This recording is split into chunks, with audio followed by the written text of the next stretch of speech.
Can we eat it, is the question.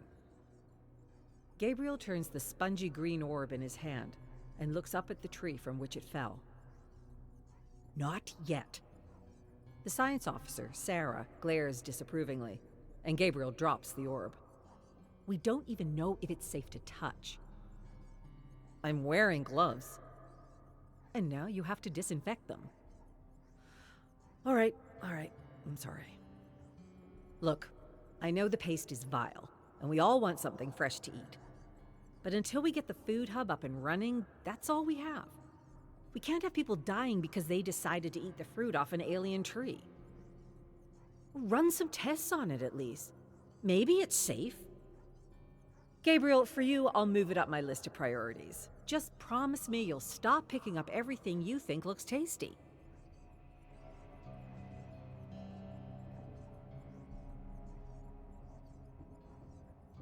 Gabriel looks out over a stretch of lush, flat undergrowth as a pair of Huck's A7 AI units bustle past him, carrying prefab shelter components and drilling them into place. His mind wanders as he slowly inhales, letting the sweet, humid air fill his lungs. A7? Is there enough room there for a baseball diamond? The A7 unit stops very briefly, searching for an answer. Assuming professional league dimensions, there is room for a baseball diamond, with a short fence in left, assuming home plate to center is aligned east-northeast. Gabriel recalls his childhood, squinting from second base at the batter. The pitch. A line drive to his left in the gap. He plants his feet and dives. The ball bounces off the thumb of his glove into the air as he hits the ground horizontally. He squirms into position to catch it off the ricochet and completes the out. He hears his mother shout for joy as the team celebrates the final out of the game. How soon could we build it? That land is earmarked for agricultural use. Recreational land use is prohibited until Phase G, which, at our current rate, will be in 13 years, 5 months, 3 days. He exhales, sits up, and checks his unending task list. Breaks over. Yeah, that's what I figured.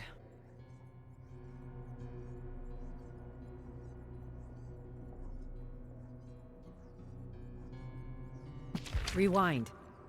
Play back. The video plays again. Houghton catches the ball in his right hand, flips it to his left hand, and makes the play to first.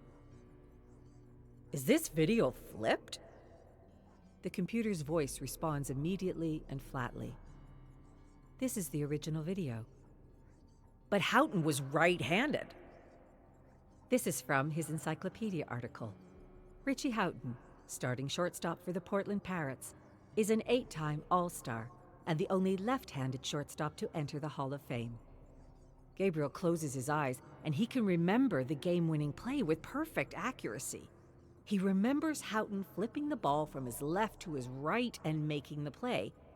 How could he have forgotten his favorite player's handedness? This wasn't the first time something small didn't line up. He usually chalks it up to a bad memory, but then why does he remember everything else so precisely? When some people talk about their pasts, there's something vague about it. Smeared, impressionistic. When he recalls a story, it's as precise as if it had happened 5 minutes ago. Next, you're going to tell me they didn't win in '89. The '89 finals saw the Charlotte Sheep defeat the Portland Pirates in 7 games.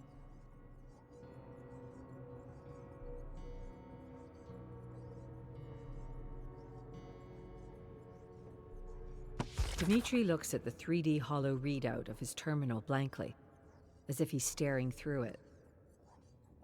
There's nothing wrong with you. I don't know what to tell you. Gabriel stares at him, as if waiting for a different answer. Are you sure? Did you run every test? What do you think I'm going to find? Your vitals are fine. Your brain function is great. You're in excellent shape. But I think I'm going crazy. I'm remembering things one way, but then I checked the books, and they were another way. And that's something we can discuss in a cognitive acuity session. but not a physical. Gabriel opens his mouth, but no words come out. He searches his brain for a response.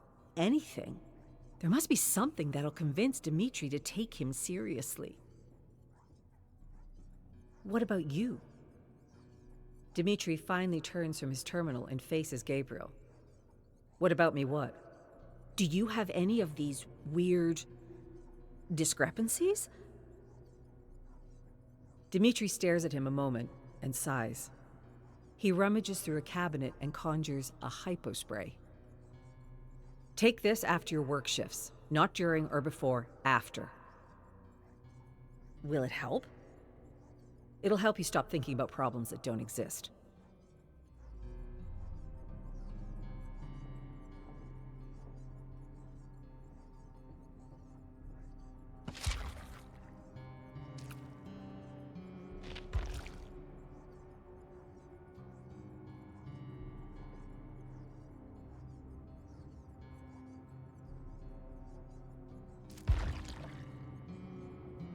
Gabriel stumbles, falls to the floor. These drugs are no joke. Feels like his head is full of sand and the floor is knee-deep with jelly. He grabs the bottle and throws it out his bunkroom door. Can't take this anymore. Dimitri's not trying to help.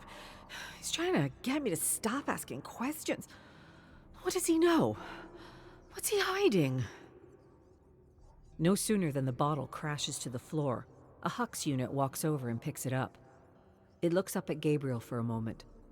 Or maybe more than a moment. Gabriel isn't sure. What are you looking at? It seems frozen, as if deciding for a little too long. It shudders, as if it caught itself staring, and returns to its original programming.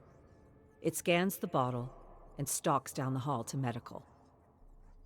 Hey, wait! The Hux freezes again, turns silently to Gabriel, makes eye contact. Gabriel looks down at the floor, unsure what to say next. Who am I? You are Gabriel Soma, engineer for the Dvarka colonization mission. Can I help you with anything else? How old am I? You are biologically 35 years old. Can I help you with anything else? Biologically? Yes. Due to the effects of space travel and cryosleep, your biological and chronological ages are different. So how old am I really? The Hux pauses, as if considering his question. I cannot answer that question for you. Can I help you with anything else? No, that's all. Gabe closes his door and collapses on his bunk and sleeps dreamlessly until sunrise.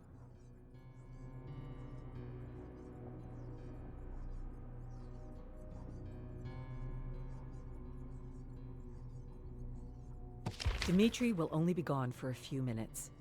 He's gonna sit alone, scowling, in the mess hall, drink his paste with that frown on his face, read a few pages of his book, and lock himself back in here. Gotta make this quick. Gabriel opens the terminal and enters a few commands to enter diagnostic mode. A security hole they should have fixed, but nobody figured that the troubleshooter would be the one looking for trouble. The graphic display flicks off of the screen and a command prompt appears. He urgently whispers voice commands to move through the system directory, and when he finds Soma Bio, he copies the entire folder to his data chip. 2 minutes left. He unplugs the computer, plugs it back in. It boots to the welcome screen, like he was never here. Gabriel moves for the door, takes a left, looks back over his shoulder. Coast is clear. He heads to his bunk and plugs in the thumb drive and starts scrolling through his medical records. These injuries didn't happen to me. A long list of serious injuries are listed, some of which would be fatal. There's a bang on his door. Gabriel rips the data chip from the terminal and leaps to his feet, opens the door. Dmitri. Hey, Gabe. Gabriel's entire body tenses up. This is the kind of thing that gets you put on bunk arrest. Yeah, what's up? Thanks for fixing that buzzing in my office. It was driving me nuts. Yeah, no problem. That's my job. I swear, if you weren't around, nothing would get done around here.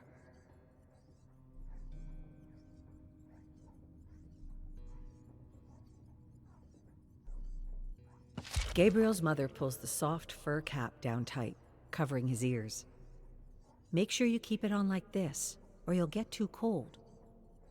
Yes, Mama. Are you excited about the science fair today? Gabriel grins up at her. I'm gonna win. All you have to do is your best. His mother freezes for a moment, stares at him in his eyes. She looks unfamiliar, uncaring. The hat feels heavy, its furry lining turning cold and metallic. He feels tears well in his eyes, and he tries to blink them back. When his eyes refocus, there is his mother, looking concerned. Are you okay? Yeah, I'm okay.